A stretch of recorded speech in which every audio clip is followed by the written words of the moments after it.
Pessoal, dando início aqui à nossa aula, a gente vai trabalhar um estudo de caso hoje, tá? Bastante interessante, que está aqui já dentro da biblioteca virtual mesmo, tá? Vocês podem vir aqui, ó, eu loguei na biblioteca virtual e vim aqui você vai descer aqui um pouquinho em minha biblioteca, tudo bem? Vai esperar ela logar, vocês podem vir aqui em acessar portal.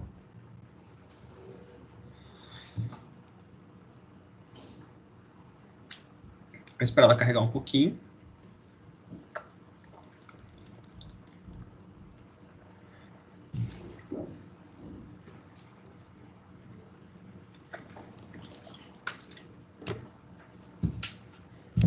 Enquanto carrega, a gente vai procurar o livro agora que a gente vai utilizar aqui, ó. Vocês vêm na barra de pesquisa, tá?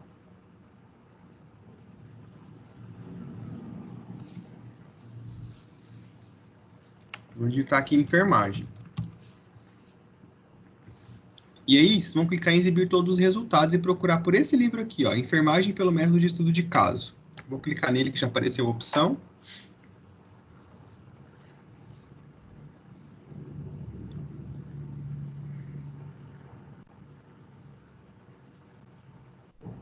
Nós vamos trabalhar aqui, vocês vão ver aqui em sumário, tá vendo? Nós vamos trabalhar aqui casos cirúrgicos. E hoje nós vamos trabalhar o quê? Eu acho que uma colecistectomia por vídeo, pode ser? Tranquilo? Então acompanhe comigo o caso, tudo bem? Para a gente poder dar andamento no nosso raciocínio clínico. Eu vou ler com vocês, peço que vocês acompanhem o caso comigo. Deixa eu ver se eu acho aqui um outro realce. Acho que eu venho aqui, ó, no laboratório. Só um pouquinho.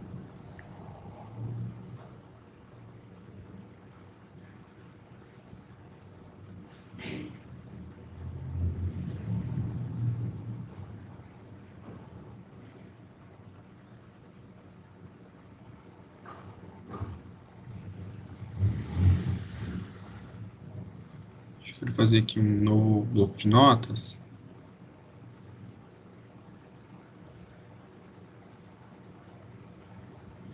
Só um instantinho, tá, pessoal?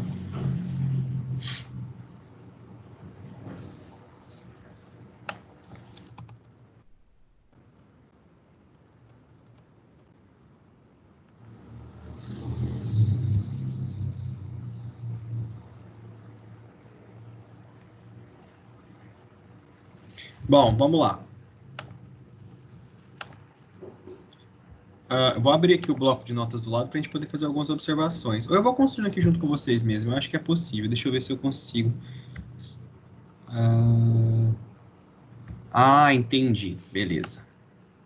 Deixa eu desfazer esse realce rápido aqui. Vem aqui. Deixa eu ver aqui, definir. Tá. Pessoal, então acompanha comigo aqui, nosso caso. Né? Vamos lá. Nós temos aqui, ó, uma paciente do sexo feminino, né? Que é casada, tem 28 anos, então é uma paciente relativamente jovem, na verdade é bem jovem, né? Com altura de 1,70, peso de 51 quilos, IMC de 17,65, um IMC bem tranquilo, ok? No primeiro dia de pós-operatório de colecistectomia.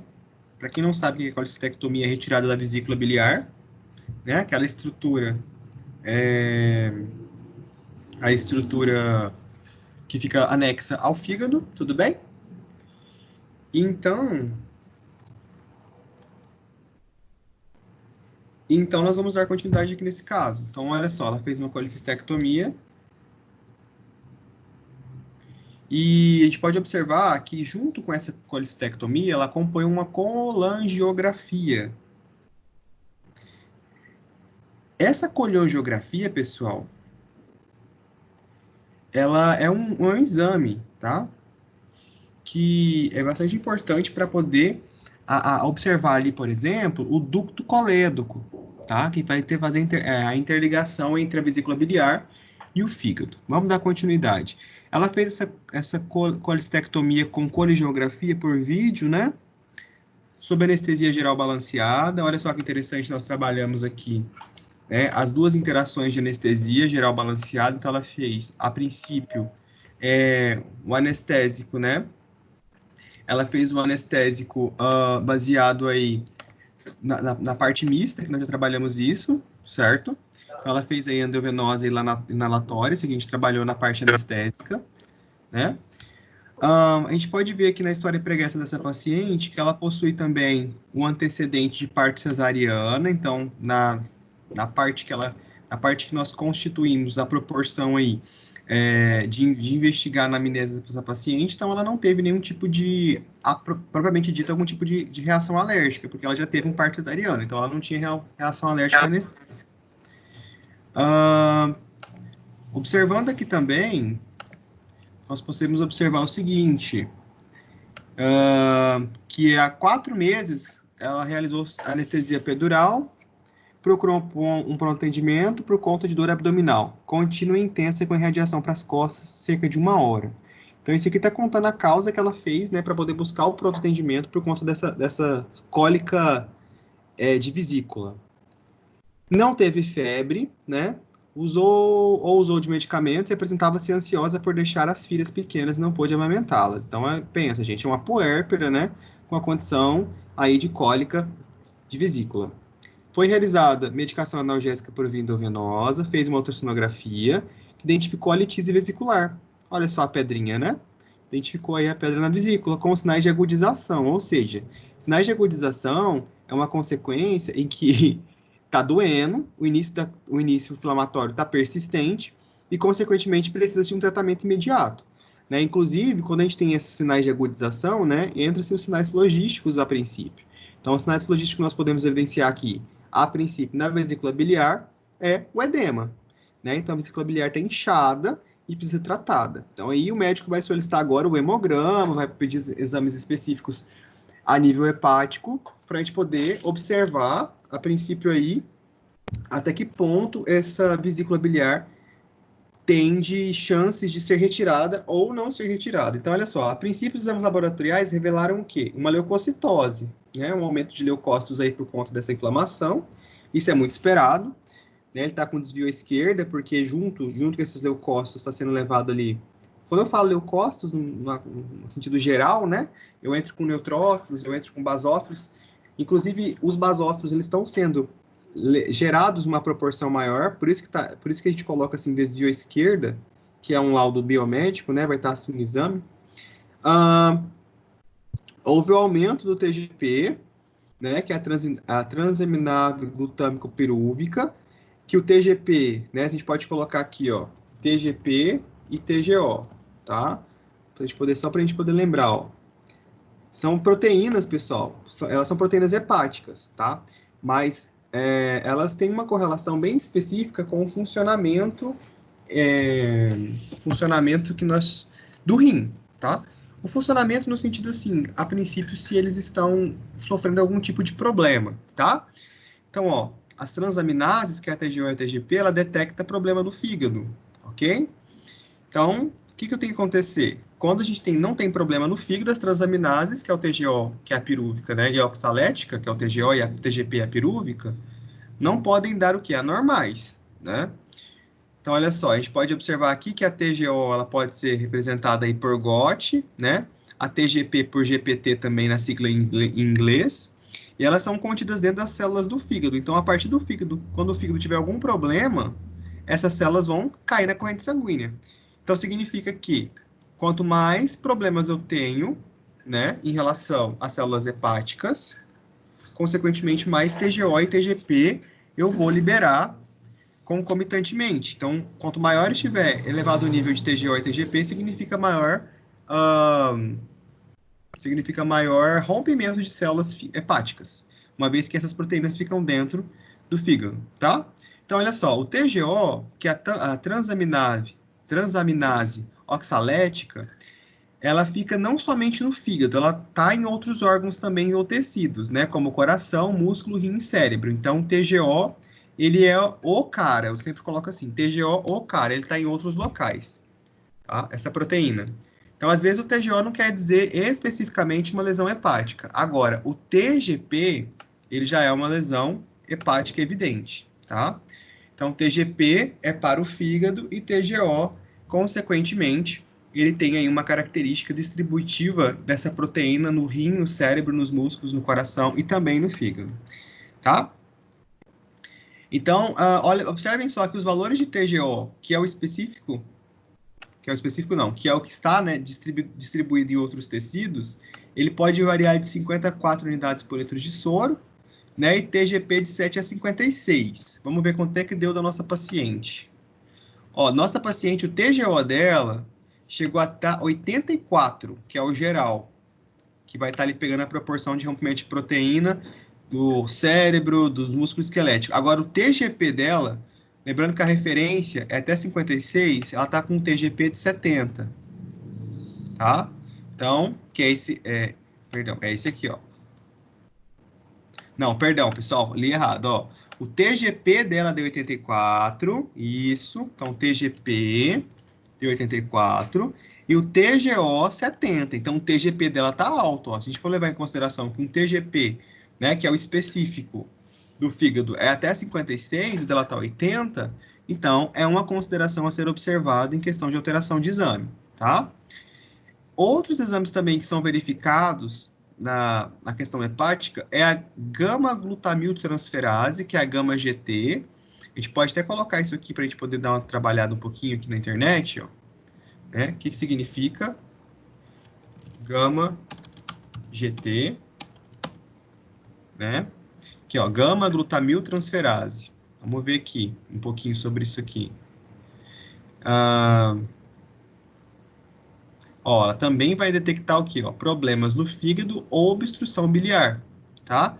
Que é nessas situações que há concentração de gama-GT, tá? Então, olha só, ela é uma enzima produzida no pâncreas, no coração e no fígado, principalmente podendo estar elevada quando há comprometimento de algum desses órgãos, como pancreatite, infarto, cirrose, por exemplo. Então, a gama-GT, ela é uma enzima também que está provavelmente correlacionada a lesões hepáticas e pancreáticas. A gente tem aqui uma gama-GT, deixa eu pegar aqui a referência, se a gente tem a referência aqui de gama-GT, a gente não tem a referência aqui nesse site, mas a gente vai ter referência no nosso livro. A gente vai poder observar que consideravelmente, nós teremos aí então a proporção alta, né? Olha só, ela tá com uma gama GT aí de 154, tá? Então tá tendo aí bloqueio de... Lembra que nós acabamos de falar que a gama GT ela representa tanto, né, lesões hepáticas como pancreáticas. Olha só, pessoal, aqui a fosfatase alcalina, que também é um exame bem parecido com a gama GT. Ó. É uma enzima encontrada também em diversos tecidos do corpo, inclusive rins, intestinos e placentas, né? Eles vão medir aí, vamos ver o que está falando aqui. Vou pegar aqui alguma coisa aqui no laboratório de testes. Vamos ver aqui. Ó, ela quer indicar o quê? Que as células lesão também dos ductos biliares, tá vendo? Então, ó, a fosfatase alcalina ela é uma enzima encontrada em diversos tecidos do corpo, em concentração maior no fígado, né? No fígado, existe principalmente as células que formam a parede dos ductos biliares e conduzem a bile até o interior do intestino. Olha que interessante. A minha paciente não está justamente com uma litíase biliar, que é uma pedra, um cálculo que vai machucar ali o colédoco, que é um tubo, né? Ou um vaso que liga o fígado à vesícula. Vamos ver quanto é que está a fosfatase alcalina dela? 200. Está bem alta, né? E a amilase, que é uma enzima também que quebra o amido, né, tá 80. A amilase ela tem uma relação também hepática. Se vocês pesquisarem aqui, ó, tá? Ó, amilase alta. Ela quer dizer que é uma enzima digestiva fabricada pelo pâncreas, sim. Quando começa a computação, essa imagem pode ser sinal de inflamação ou doença do pâncreas. Vamos ver aqui qual que é a referência da amilase. Referência feminina, né? Vamos lá. O valor de referência da amilase, até pessoas, é de 30 a 118. Vamos ver quanto é que está a amilase da nossa paciente? A amilase dela está 80. Então, ela está tendo... O que a amilase indica? Sinal inflamatório, né? Sinal inflamatório. Sinal inflamatório, especificamente a região do pâncreas e fígado. Tudo bem? Então, a gente tem uma paciente aqui bem grave. Na verdade, ela está num estado assim... Essa paciente, ela não está tão grave, mas a gente tem que ter observações aqui que ela está com dor e ela vai precisar ser operada. Então, ó, vamos lá, só recapitulando. Está com uma leucocitose, que é uma infecção característica, né? Falando de exames laboratoriais. O TGP dela, que é transaminase pirúvica, né?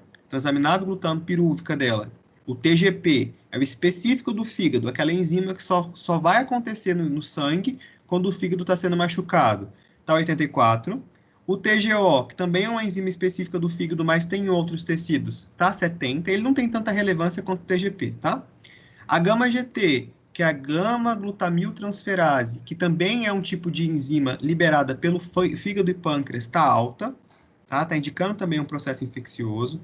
A fosfatase alcalina também está alta, que ela só é liberada durante um processo infeccioso junto com a amilase. Então, todos os valores laboratoriais que me mostram, né, consequentemente, uma normalidade do fígado, nessa paciente está todos alterados. Todos os exames dela de fígado estão alterados, tudo bem?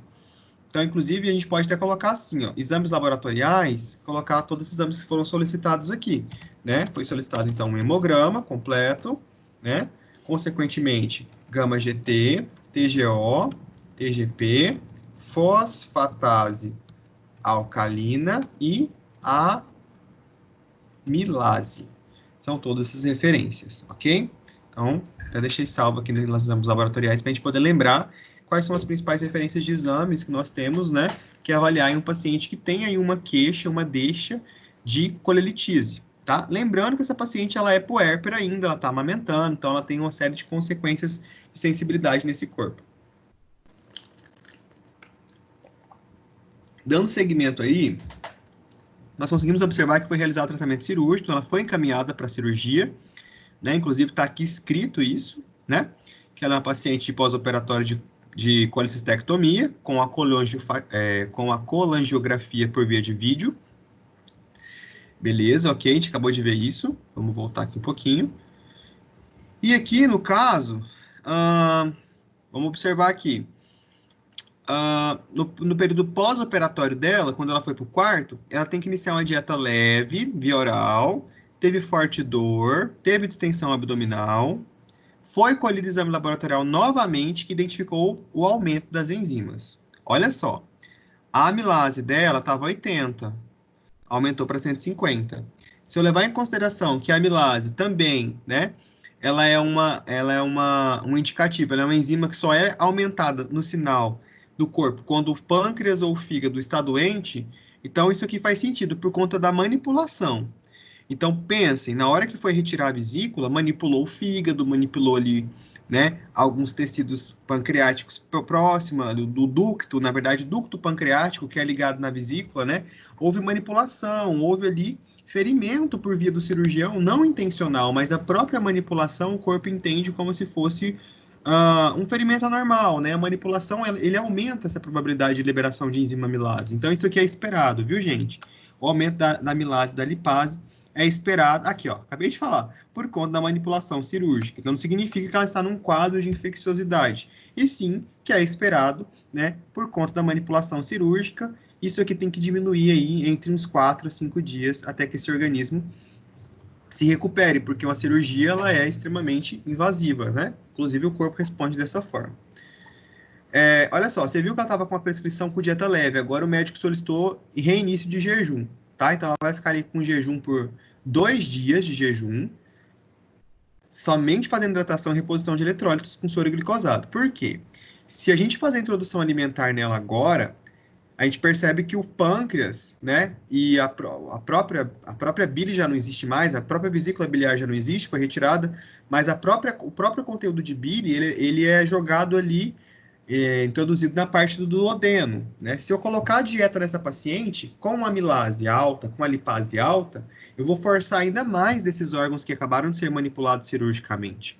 Então não é indicado. Então o médico suspendeu ali porque a paciente ela reagiu também com o abdômen distendido, né? Então, levando em consideração que por mais que seja uma dieta leve, ela vai gerar gases, pode distender ainda mais o paciente, pode gerar vômito, fazer esforço, aquele vômito ali, aquele esforço do vômito pode romper pontos por dentro, né? Então, por via de prevenção mesmo, profilaxia, o médico optou, então, em interar o jejum e manter essa paciente tratada por medicação EV, tá? Com reposição de soro, junto com esse soro tem o quê? Eletrólitos, né? Para deixar essa paciente aí sem sódio, potássio, né? Sem glicose.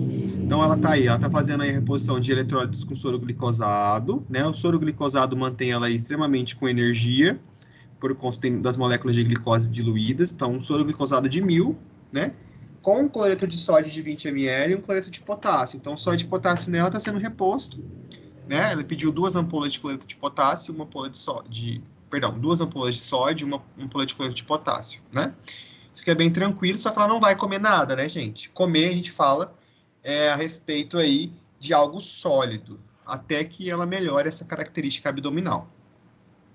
O soro está sendo mantido em veia periférica, né, no membro superior esquerdo, ótimo, até a normalização dos níveis enzimáticos. Então, quando as enzimas delas, que é o TGO, a TGP, a amilase, quando a gama-GT estabilizar, nós reintroduziríamos a dieta, né? Olha só, no 4º dia de pós-operatório, então ela passou aí bastante dias sem comer, né? Somente no 4º dia que reiniciou a dieta dela, né? Quando os exames laboratoriais se mostraram dentro da normalidade. Não apresentou alterações significativas de sinais vitais durante o período de internação e recebeu alta após 5 dias. Olha, gente, geralmente uma paciente que faz uma cirurgia de retirada de vesícula, que é uma colecistectomia simples, né, por vídeo ainda, ela não fica tanto tempo assim. O problema é que ela teve complicações no pós-operatório, tá? Ela teve um dilatamento. Então, observem aqui, ó, que é a retirada dessa estrutura aqui, né? Então, aqui eu tenho a vesícula biliar, aí eu tenho o ducto cístico. O que é o ducto cístico? É o ducto, pessoal, que vai ligar a vesícula ao fígado. Não sei se vocês lembram dessa parte anatômica, né? Ó, aqui vesícula biliar, você vai observar justamente isso, tá? Então, aqui, ó, o ducto cístico é o que vai me ligar, porque aqui eu tenho 2 ductos hepáticos, né? O ducto hepático direito e esquerdo, e eles se encontram juntos, e aí eles formam o que nós chamamos de ducto colédoco, tá? Esse ducto colédoco, ele vai desembocar diretamente aqui no duodeno, vocês estão percebendo? Agora, parte dessa bile que é produzida no fígado vai direto para o duodeno, e parte dessa bile, que é também produzida pelo fígado, passa pelo ducto cístico aqui para poder ficar armazenado na vesícula biliar, né?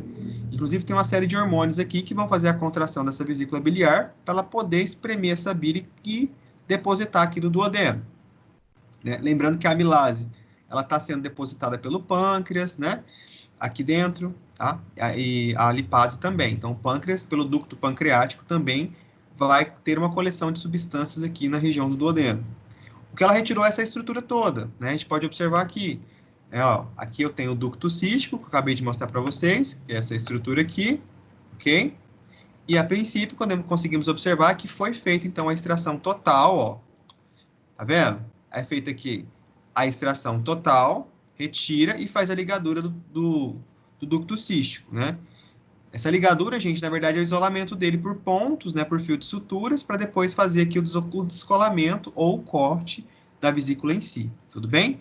Então, não sei se vocês já tiveram a curiosidade de ver pedra na vesícula, né? Mas olha só, essa é a estrutura aqui mais ou menos, tá vendo? Então, ó, a gente fez o quê? O médico cirurgião, ele isolou aqui o ducto cístico, tá bom? Isolou essa estrutura e essa parte aqui da vesícula biliar foi retirada consequentemente, tá?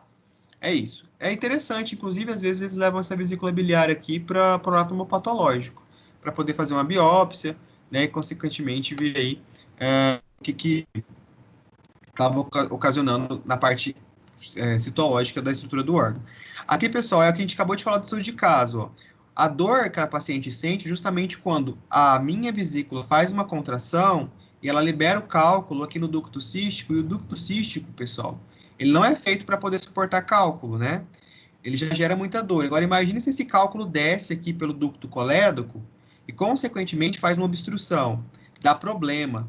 Porque que o fígado aqui em cima, ele não vai parar de produzir bile, né? Então, a bile que bater aqui na obstrução do cálculo vai voltar. E quando volta para o fígado, a gente entende isso como um processo infeccioso, né? O fígado do corpo já entende como um corpo estranho. Ele faz reação inflamatória, faz edema, traz mais leucócitos para a região, e aí vai ocasionar, né, exudação, inflamação, pode ocasionar uma cirurgia aí, algo supurativo, né, um rompimento. Então é bem sério até um certo ponto, tá? Olha só a quantidade aqui de cálculo que eu tenho nessa vesícula biliar, né?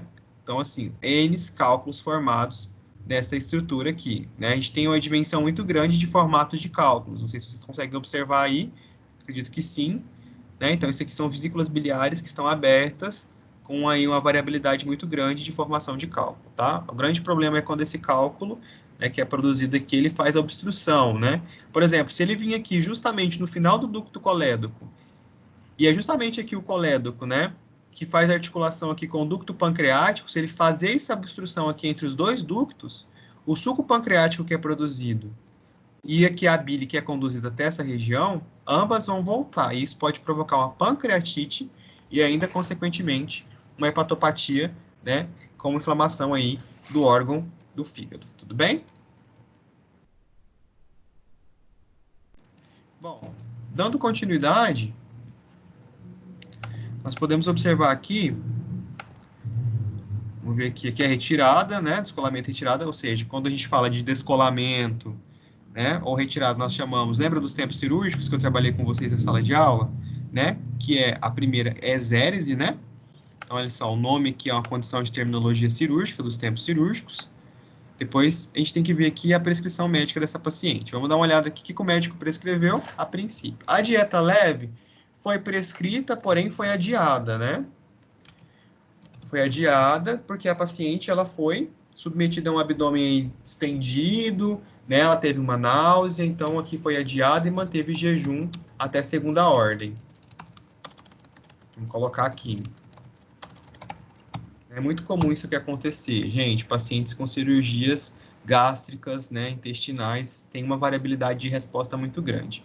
O soro glicosado ele é importante por conta da molécula de glicose, né? Não faz sentido o médico prescrever um soro comum, né, que é o cloreto de sódio, porque a paciente ela vai ter uma necessidade muito grande de glicose agora, uma vez que ela não vai comer, né? Então ela vai, para não deixar que essa paciente hipermetabolize, né, e consequentemente queime, né, massa, que é músculo, nós temos que ofertar para ela, então, uma demanda de glicose para que esse corpo consiga queimar a glicose que está sendo ofertada, em vez de queimar a glicose, ou melhor, músculo, né, dessa paciente. Então, a gente não pode deixar isso piorar. Por isso que a gente tem uma prescrição de 1.000 ml aí.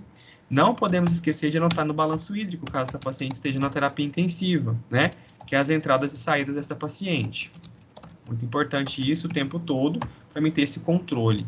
Então, olha só, a cada 8 horas eu vou ter um soro de 1.000 ml correndo. Então, é volume vezes tempo, volume por tempo vezes 3, eu vou conseguir calcular, né? O volume dividido por tempo vezes 3, eu consigo calcular, por exemplo, o gotejamento dessa paciente, que vai ser em gotas extremamente rápidas, não são gotas muito lentas, né? São, né, 1.000 ml em 8 horas, essa paciente vai correr em 24 horas aí, 3 soros, 3 litros, né, ou 3.000 ml de soro glicosado. 3 vezes 8, 24, né? Então, uma equipe vai correr 1,5, né? E a outra equipe provavelmente correrá o restante. Ele pediu aqui uma reposição, lembrando que quando a gente for trabalhar, pessoal, com essa característica aqui, tá, de eletrólitos hiperconcentrados, nós nunca faremos isso aqui, a princípio, em bolos, né? Isso aqui deve ser diluído, ele precisa de um veículo de transporte, no caso, o nosso veículo de transporte, ele é correlacionado com o soro glicosado, tá? De 5%. Então, a gente vai diluir isso no soro. Nós não podemos colocar cloreto de sódio direto na veia do paciente, porque é uma hiperconcentração, eu posso provocar uma parada cardiorrespiratória, evidentemente, tá? Assim como o potássio. Eu vou liberar tantos canais de sódio e de potássio nos músculos, principalmente nos músculos cardíacos, que isso pode provocar uma parada cardíaca. Aqui nós temos a cefazolina, né, que é o Kefazol. A cefazolina, provavelmente, né, é o quê? Um antibiótico. Vamos ver aqui, ó. A gente vai comentar os medicamentos, mas eu espero que, ó, tá vendo? Antibiótico, tá vendo? Ela é da classe das cefalosporinas de primeira geração. Então, ela é um antibiótico, não é um dos mais fortes que nós temos, não, tudo bem? É um antibiótico mais profilático, que o médico prescreveu, para evitar que essa paciente evolua para algum processo infeccioso. Então, ele pediu aí 1 grama, né, endovenoso. Quando a gente pede assim, gente, ó, 1 grama endovenoso a cada 6 horas, provavelmente vocês vão diluir isso aí em 100 ml de soro fisiológico, tá?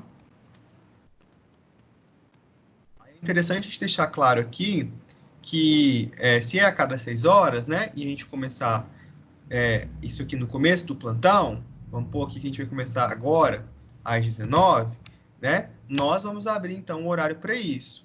Então, vamos colocar aqui um medicamento para as 20, né, depois 20, 21, 2, 3, 4, 5, 21, 2, 3, 4, 2 da manhã, depois às 8 da manhã, né?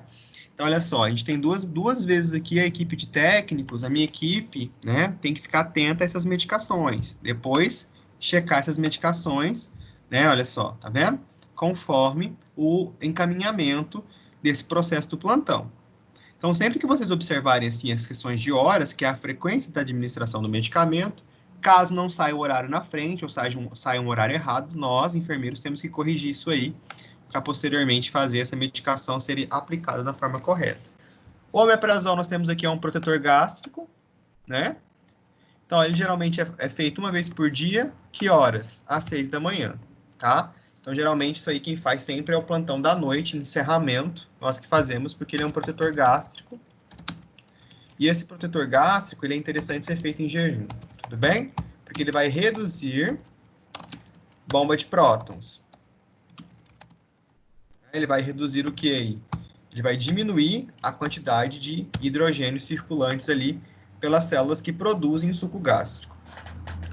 A novalgina, medicamento analgésico, né, e o toradol também. A gente pode observar que o toradol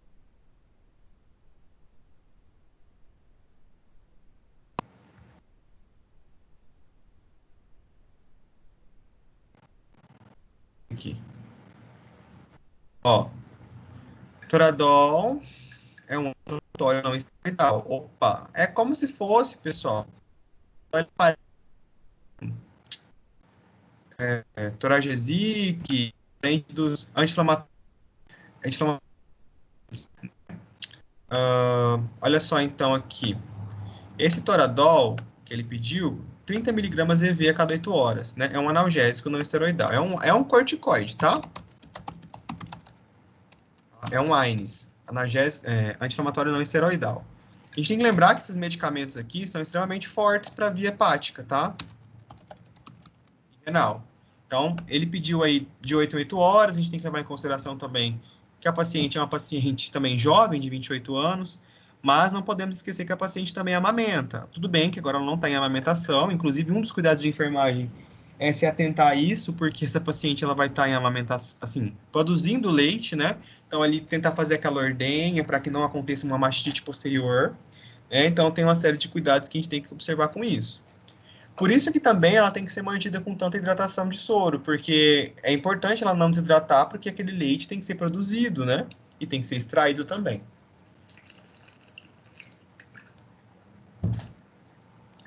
Vamos aqui ver os exames dos laboratoriais dos períodos pré e pós-operatório e comparar. Tá, vamos ver aqui. Lembrando que nós estamos estudando um caso cirúrgico, né? Na disciplina de centro cirúrgico, e esse caso cirúrgico ele está relacionado a uma colecistectomia, tá? Vamos ver aqui a relação dos exames laboratoriais da paciente com seus respectivos valores de referência. Então, let's go. Então, nós temos aqui, ó, no pré-operatório, não foi solicitado, deixa eu ver aqui, no pré-operatório, o leucócito dela, do hemograma, deu 13 mil, tá? Então, vamos lá, 13 mil, tá com uma leucocitose, né? Olha só, o valor de referência é até 10 mil, então tá com uma leucocitose evidente, ok? Espera aí.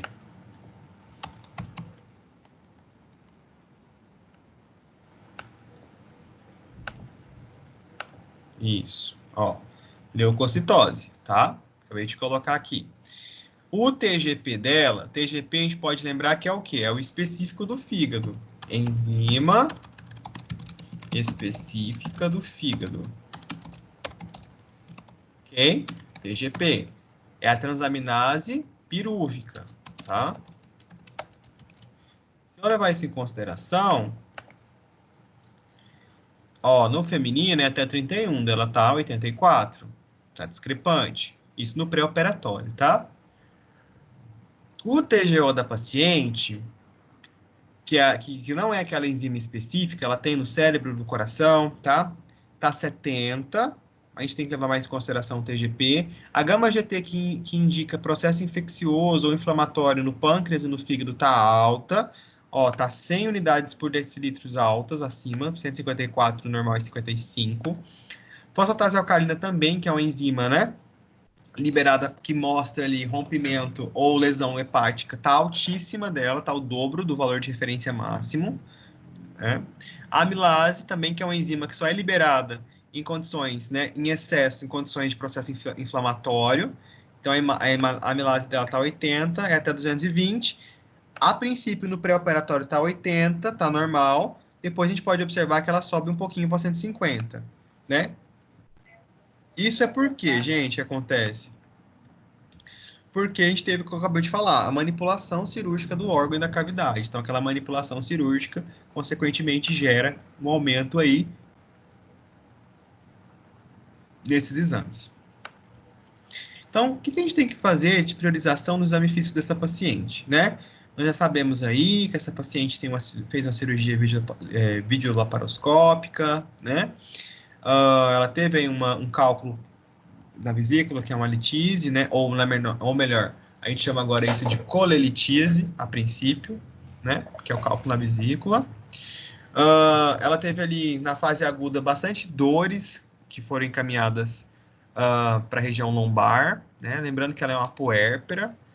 Teve alguns episódios de vômitos, né? Que é pessoal, todo sinal inflamatório agudo, toda doença em seu formato agudo, ela está associada a febre, náusea e vômito, tá?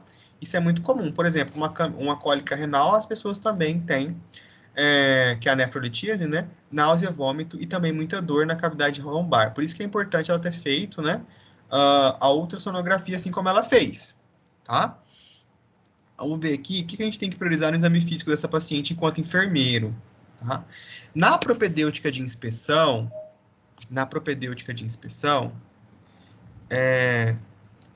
nós levamos em consideração o seguinte: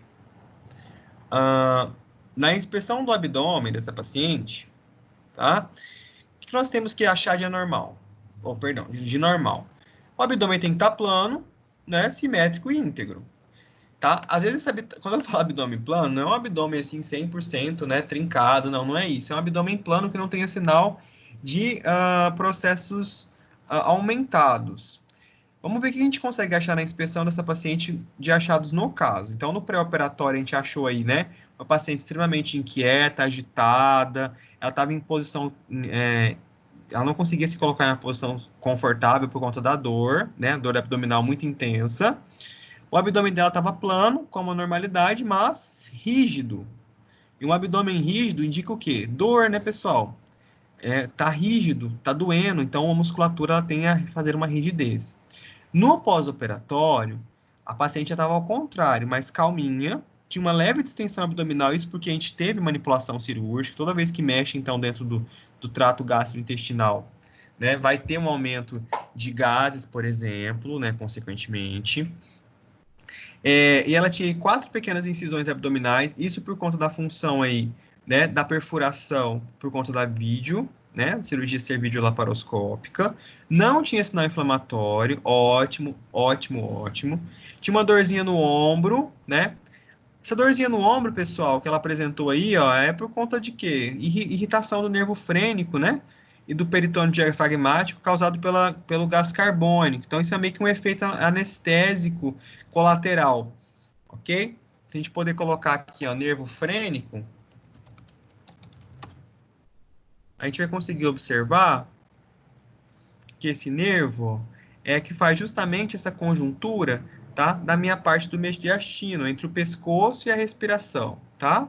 Então, ele é bastante importante nisso. Ele vai ficar aqui ligando aqui a estrutura do meu pescoço até a proporção do diafragma. Tá vendo? Como ele pega toda a parte diafragmática, ó, do pescoço ao diafragma. Então, às vezes, ali o excesso de CO2 que foi retido por conta do próprio ato anestésico pode irritar um pouquinho esse nervo frênico. E aqui ó, a gente tem uma irrigação dele, né? A gente tem uma participação desse, como é que eu poderia dizer aqui? Enraizamento, como é que eu poderia dizer? Enraiza, o nervo enraiza, né, nessa proporção aqui da clavícula, consequentemente leva o movimento para o nosso ombro, e aí, né, o plexo forma o plexo cervical através do nervo frênico. Então, por isso, assim, às vezes, ela teve ali uma retenção de CO2, isso aqui é a consequência do nervo frênico, tá? Ele vai ficar ali, gente, entre a C4, C5 e C3, então ele vai estar aqui na proporção do pescoço entre a C3, C4 e C5, tá?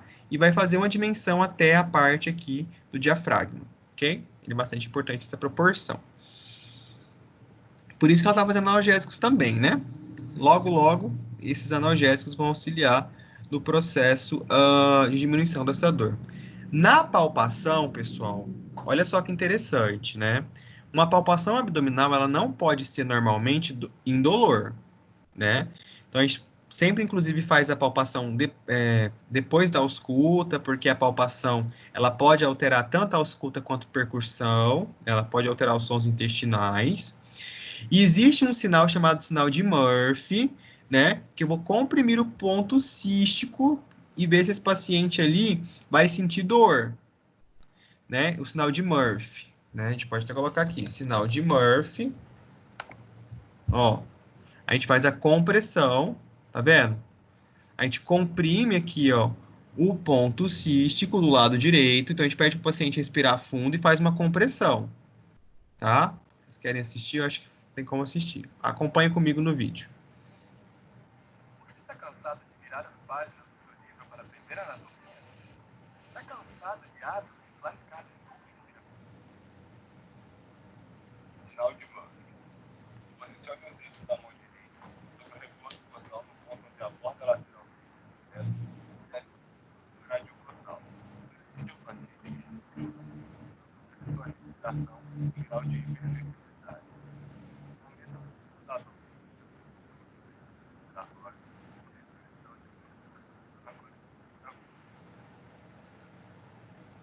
Viu, pessoal? Agora a gente tem também o sinal de Bloomberry.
Olha só, pessoal, que interessante. Então, nós temos dois tipos de sinais, né?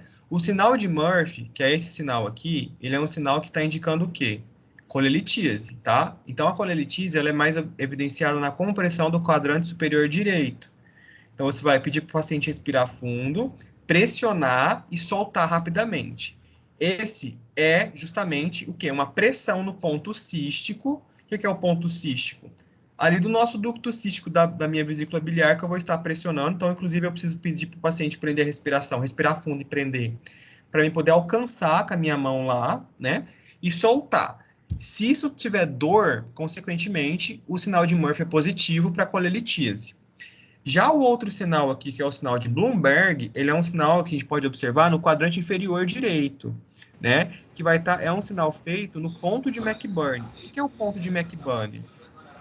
Esse ponto de McBurney é justamente o quê? Quando eu faço, né, uma linha imaginária entre a cicatriz umbilical do paciente até a crista ilíaca anterior, que é essa parte aqui, ó, tá? Da pelve.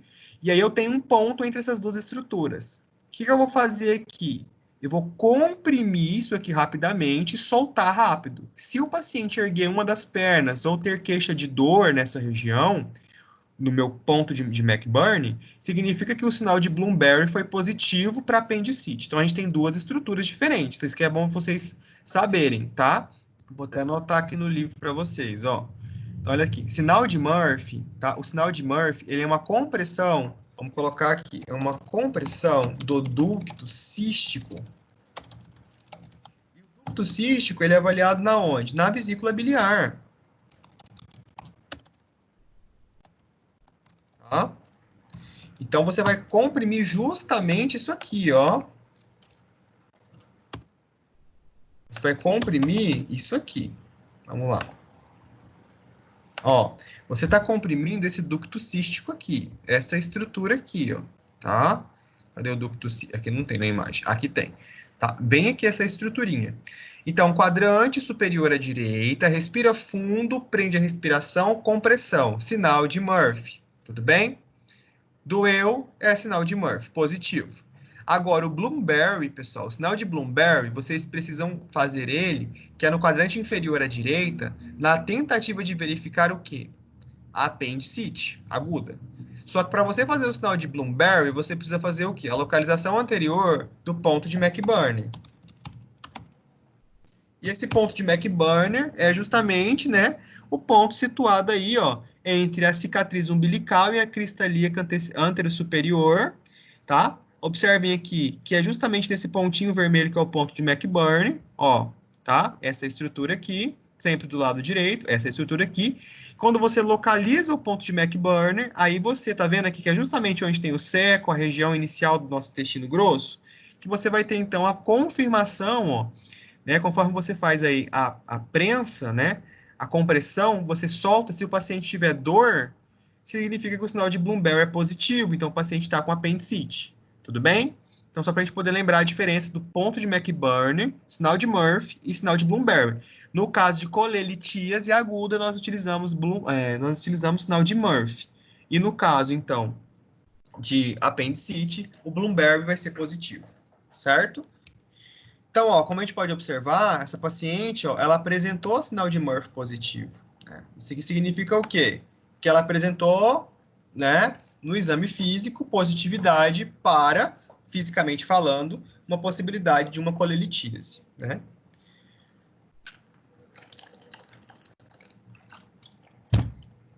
No pós-operatório, essa paciente, tá? Nós conseguimos observar que a palpação dela está dolorosa. Mas por que, gente, o abdômen dela está cirúrgico, né? Então, o abdômen cirúrgico, nós evidenciamos mais dor mesmo, tá? Mais algia abdominal, isso é comum. Por isso que ela tá aí com 2 tipos de analgésicos e um anti-inflamatório, tá?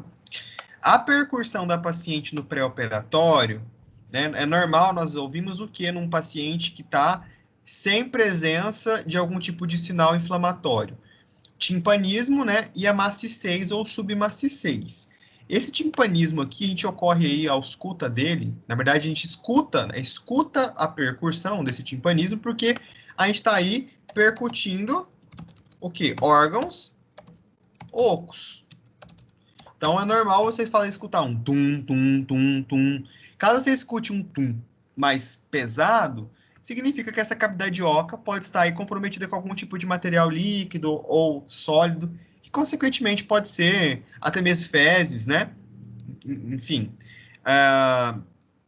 quando o estômago está vazio ou quando o estômago está cheio, vai ter uma diferenciação também, mas o normal no estômago vazio, no intestino mais vazio, é ter o timpanismo, né? Que você vai fazer a percussão com seus dedos entre a articulação dos dedos.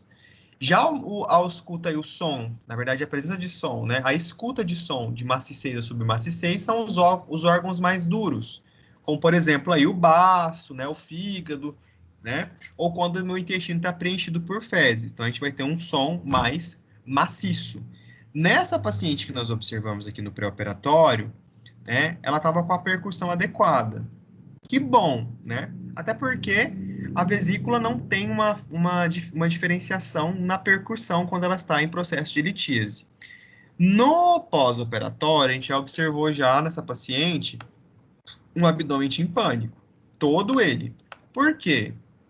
Porque, gente, como teve manipulação cirúrgica na cavidade, aí, né, por conta da manipulação, a gente gera uma quantidade de gases, isso é normal. Então é até legal, às vezes, se a paciente tiver com muito gases, por conta da dor que vai gerar, o médico prescreveu, você conversar com o médico para poder prescrever um medicamento antigases, tá? Para que melhore aí as condições de conforto dessa paciente. E já na ausculta, né, nós temos que auscultar o quê? Num paciente que não tem nada, está saudável. Nós temos que auscultar os ruídos intestinais, né? Eles são chamados de quê? Ruídos hidroaéreos. Aí, gente, esses ruídos hidroaéreos, eles acontecem por conta da movimentação peristáltica, que é o movimento do intestino liso, né? Intestino delgado. Observem que se, por algum acaso, né, esses movimentos estiverem poucos ou baixos, que a gente chama eles de hipoativos, né, eles podem indicar, por exemplo, um ilho paralítico, que é o que está acontecendo aqui no pós-operatório. Né? No pós-operatório da paciente, a ausculta dos ruídos hidroaéreos está bem mais diminuída de quando ela estava no pré-operatório. Porque que o ilho, por ser uma musculatura lisa, né, que faz absorção e condução do que nós chamamos de material, substância que foi digerida, do quimo, né, para o intestino grosso, ele precisa se movimentar, que ele gera um barulho.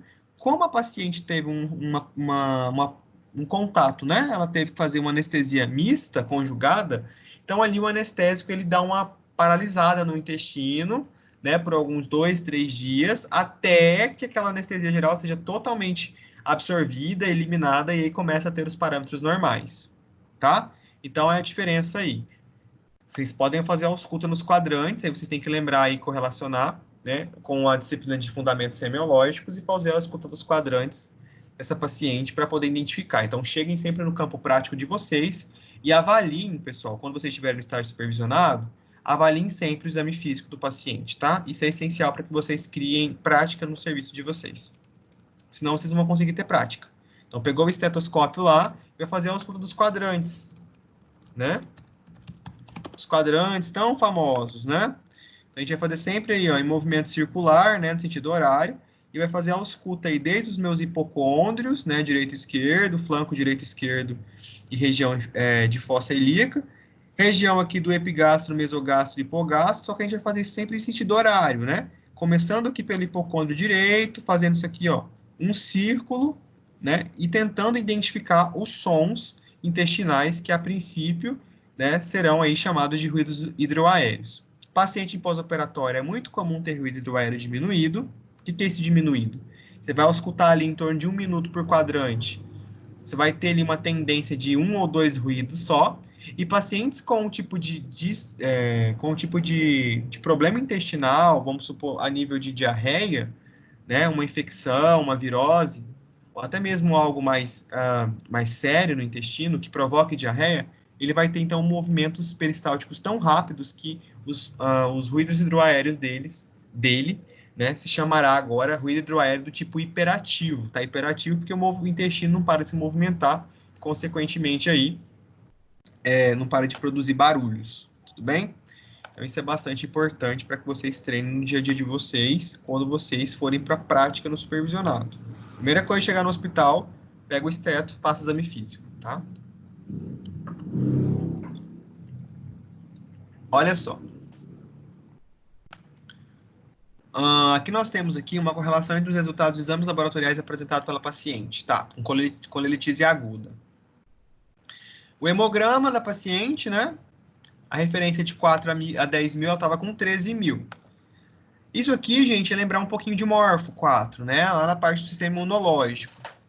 Como eu falei para vocês, né? Os leucócitos vão combater infecção ou inflamação. Eles defendem o processo imunológico do organismo. A partir do momento que tem ali corpo estranho, eles vão ser chamados. Neste caso, gente, o motivo do qual teve aumento de leucócitos no exame é porque, gente, a inflamação da parede da vesícula, né, ali do ducto cístico, aquele processo inflamatório liberou citocinas para poder aglomerar leucócito ali. Então, como aglomera o leucócito ali, a medula óssea produz mais leucócito também, né? Inclusive, isso é uma barreira de defesa que nós chamamos de primeira linha, né, com a resposta inflamatória, com a febre. Né? O problema é que se isso persistir, o acúmulo de leucócitos pode gerar exudato, que é pus, né? Consequentemente. Então, por isso que a gente teve aí uma leucocitose. Teve uma leucocitose? Teve, mas não uma leucocitose tão evidenciada assim, de tão grave, tá? Oi, Simone, tudo bem? Acabei de ver você aqui. Ligou a câmera. Então, olha só a TGP da paciente, né? Transaminase pirúvica. Lembra, gente? Viu o TGP no exame? Esse sim é importante para avaliar o fígado. Então, o que significa TGP? TGP é uma enzima que toda vez que o fígado for machucado, ele vai liberar na corrente sanguínea, né?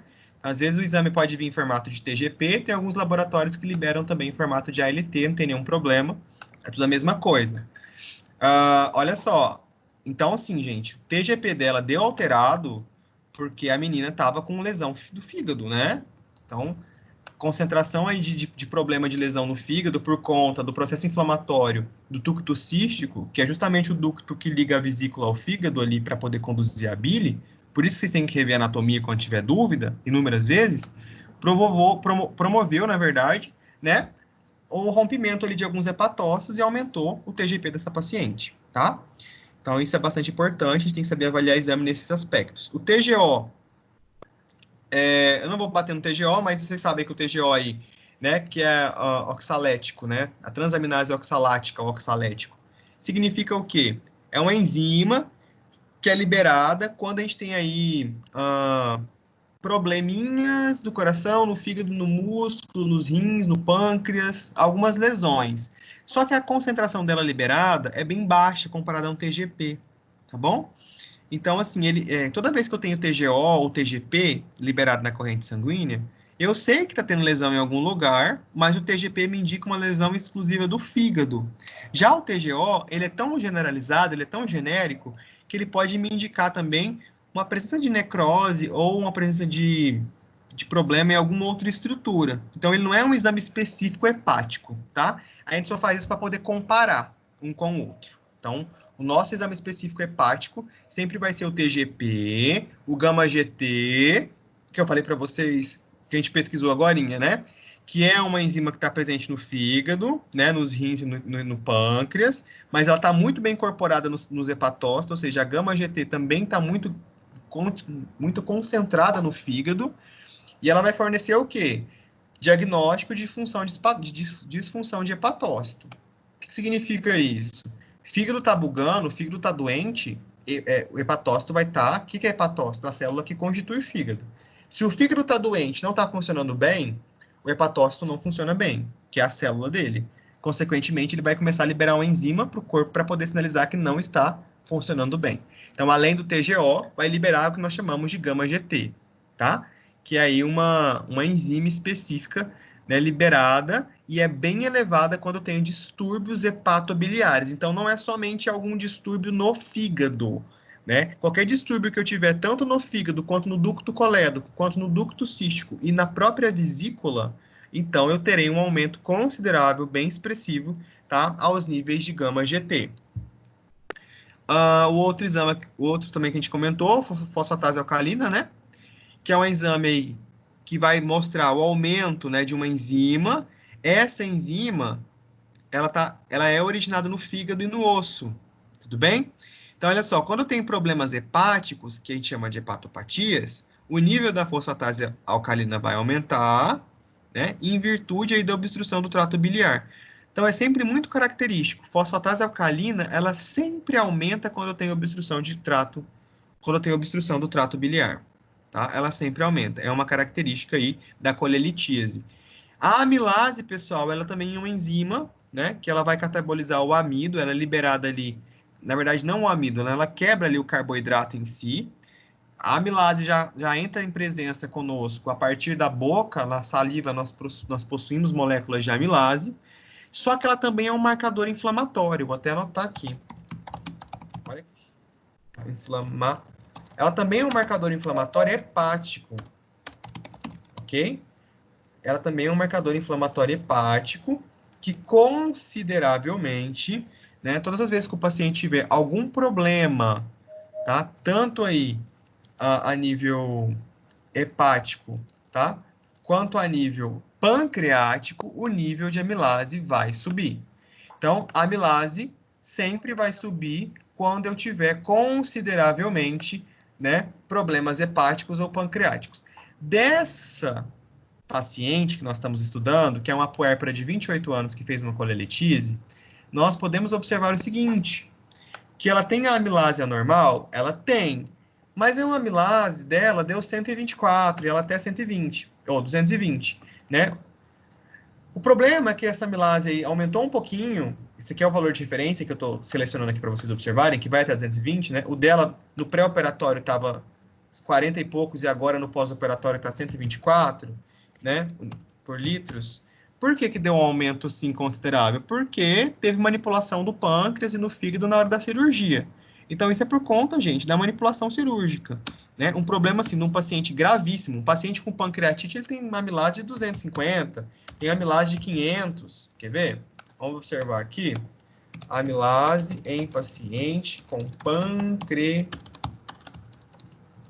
pancreatite. Olha só para vocês observarem, eu puxei aqui uma coisinha só para a gente poder fazer uma análise, né? Ó, a amilase na pancreatite, ó, ela pode subir até mais de 400, tá? Então, aqui, se essa paciente, por exemplo, tivesse com amilase de 400, né? Aí sim, ela poderia ainda estar evoluindo para pancreatite, mas se a gente observar e puxar os exames dela aqui anteriormente, vamos puxar aqui no livro, que é o exame físico, vamos puxar aqui um pouquinho. Ó, ela fez uma amilase de 150, gente. Tá tranquilo, né? Só que a diferença, por que nós estamos discutindo isso? Porque a amilase dela antes da cirurgia era 80 e agora é 150. Então, ela é uma enzima que vai ser liberada por conta do processo infeccioso ou inflamatório do pâncreas e do fígado, dos canalículos hepáticos. Aqui na amilase não tinha aberto ela ainda, a paciente, ela não tinha sido exposta ao processo cirúrgico. Então, estava 80, estava indicando aí um aumento baixo. Ainda tava nem estava aumentado, né, gente? Estava na normalidade, porque pode ir até 220. Depois a cirurgia aumentou. Ah, é porque a paciente está grave? Não, é porque manipulou ali o tecido do pâncreas, manipulou o fígado para poder tirar a vesícula.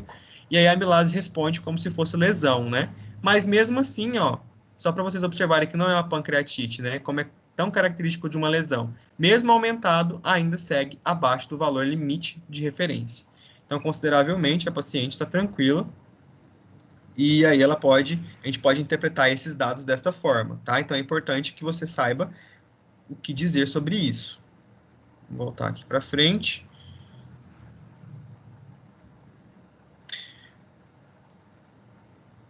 Então, olha só, aqui o livro traz para a gente uma consideração importante no trato pós-operatório dos exames, né? Então, olha só, a amilase dela, que é até 220, acabou de estar entre 150, né? Estava ainda dentro do valor limite máximo, mas por conta de quê, gente? Da manipulação cirúrgica, né? A gente pode observar algumas considerações também que o livro traz, que o nível de amilase da paciente aumentou porque ela apresentou inflamação no pâncreas, em função da manipulação cirúrgica, acabei de dizer isso para vocês, né? Lembrando que a vesícula biliar é grudadinha ali com o pâncreas, é muito próximo, né? Inclusive, elas fazem uma divisão de um mesmo ducto. E os níveis melhoraram após a paciente manter jejum por 2 dias, obtendo redução da inflamação. Então, o médico colocou ela em jejum, por quê? Eu conseguiria dar uma isolada na função pancreática, né? Porque o pâncreas ele vai liberar suco pancreático todas as vezes que o paciente comer para poder fazer a digestão. Se eu paro de introduzir a dieta, a digestão diminui e eu consigo isolar o pâncreas ali um pouquinho, dar uma descansada, até que reduza o processo inflamatório. E foi justamente isso que aconteceu. A gente consegue avaliar depois que ela teve uma redução específica e característica, né, boa da amilase.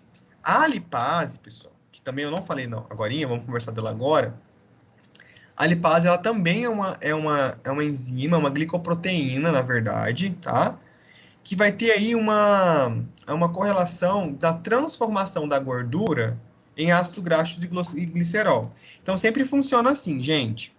A lipase, ela é uma enzima, tá? Você pode anotar aí. Ela é uma enzima que vai quebrar lipídio. Ou seja, lipídios. Ou seja, aquela gordura grande que a gente come, ela é lipídio. Quem vai quebrar o lipídio é a lipase. Quando o lipídio é quebrado em moléculas menores, ele é transformado em ácidos graxos, tá? Que é a menor porção possível. E são esses ácidos graxos e glicerol que vão ser absorvidos a princípio lá dentro do intestino delgado, na região do jejum, tá? Só para a gente poder observar, então, qual que é a relação, então, prof, de uma lipase aumentada e uma paciente com colestite, né? A lipase, ela aparece na corrente sanguínea após lesão pancreática ao mesmo tempo que a amilase. Então, assim, as duas vêm andando junto, elas são casadinhas, tá? Então, se a minha amilase, ela vai aparecer por conta também de um sinal inflamatório ou de alguma lesão hepática ou de ductos hepáticos ou pancreáticos, a lipase também vai aparecer. Então, é muito comum que as duas subam juntos. Só vai mudar o valor de referência, né? A amilase pode ser até 220 e a lipase até 18, o valor máximo, né? Então, essa paciente apresentou aumento da lipase por conta, né, do pós-operatório, devido à lesão pancreática de manipulação da cirurgia, né, porque teve que fazer ali a manipulação do ducto pancreático próximo ao ducto colédoco, que faz ali uma ligação bem próximazinha com a vesícula. Então, essa manipulação cirúrgica, ela acontece, ela permeia aí a possibilidade de retomada de aumento de amilase e lipase. Espero que vocês tenham entendido essa proporção e que tenha ficado claro sobre isso. Tudo bem? Bom, pessoal, para a próxima aula, nós vamos trabalhar, a princípio, as características dos fármacos que foram utilizados, tá? Com os cuidados de enfermagem de cada fármaco que foi prescrito. Nós vimos aí que o médico prescreveu, né, alguns antibióticos, alguns anti-inflamatórios, e também, como princípio da próxima aula, nós iremos dar continuidade nas prescrições de enfermagem com os cuidados de enfermagem vinculados ao processo de enfermagem em si, que são, então, aí o processo de formação de diagnósticos de enfermagem, né, e intervenções específicas desses diagnósticos. Porque até então aqui nós fizemos a anamnese, o exame físico dessa paciente, e agora nós vamos passar para o segundo passo aí do processo de enfermagem, que são os diagnósticos de enfermagem, né, e depois desses diagnósticos nós iremos fazer o quê? A implementação com os objetivos e intervenções, e depois dessa parte de implementação, nós vamos avaliar esse paciente, né? Então, seguindo aí esses processos conforme foram orientados da Wanda Aguiar Morta. Então, a Wanda, a gente pode até colocar assim, ó, processo de enfermagem. Então, olha só, né? O processo de enfermagem, ó, ele induz as etapas, né? Então, aqui nós vou pegar aqui para a gente melhor. Ó, coleta de dados, que é a entrevista e exame físico, nós já fizemos, né? A gente pode observar isso, né? Que a coleta de dados nós já fizemos aí, o exame físico, né? No exame que eu acabei de trazer para vocês. Tudo aquilo que eu trouxe na primeira página é a coleta de dados, tá? Depois que a gente pegou aquela coleta de dados, a gente trabalhou exames, a gente vai fazer o diagnóstico, que é a interpretação dos dados obtidos, e vamos fazer diagnósticos específicos, tá? Depois disso, a gente vai fazer a parte de planejamento. Que essa parte de planejamento, nós também podemos chamar de implementação, ok? Que é a parte de prescrição de enfermagem, que é o NIC/NOC, tá? Que a gente vai fazer esse paciente. Depois disso, temos a intervenção, que é realizar o que foi planejado. Na verdade, essa intervenção em si é a parte que nós vamos checar o que foi prescrito e avaliar, né, o que nós tivemos obtido à frente de tudo isso. Então, a partir da semana que vem, nossa última aula de centro cirúrgico, nós iremos trabalhar, então, a farmacologia desses medicamentos que foram prescritos, com alguns cuidados específicos de enfermagem para essas medicações, e, posteriormente, a gente vai discutir os principais estudos de caso. Tudo bem?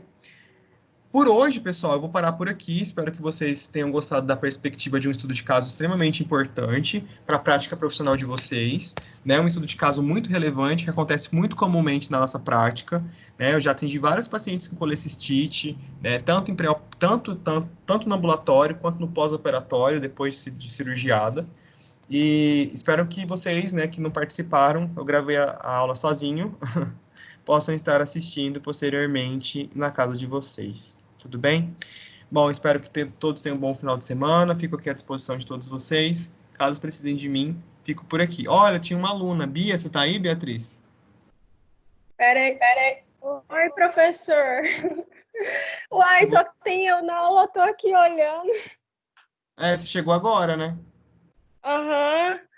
É Pois porque é, meu chegou celular tá bem. travando muito. Só tem você mesmo. Pois é, eu gravei a aula sozinho, mas tudo bem. Vocês perderam uma super aula de estudo de caso clínico de colecistite. Top. Um caso que eu trouxe do Albert Einstein. Na semana que vem, eu vou deixar a aula gravada, assista a aula que eu subi para o YouTube, eu vou mandar o link depois. Vou deixar no Ava e vou mandar no Whats. Mas depois não deixe de assistir a aula, tá? Para vocês conseguirem acompanhar na aula da semana que vem, tudo bem? Beleza. Eu Então vou tá bom. assistir, né? Vai estar Por favor. gravada lá no portal, né? Eu vou estar gravado lá no portal. Tudo bem? Uhum. Tá Então tá bom. bom, Fica obrigada. com Deus. Até semana que vem. Beijão. A gente vai ficando por aqui.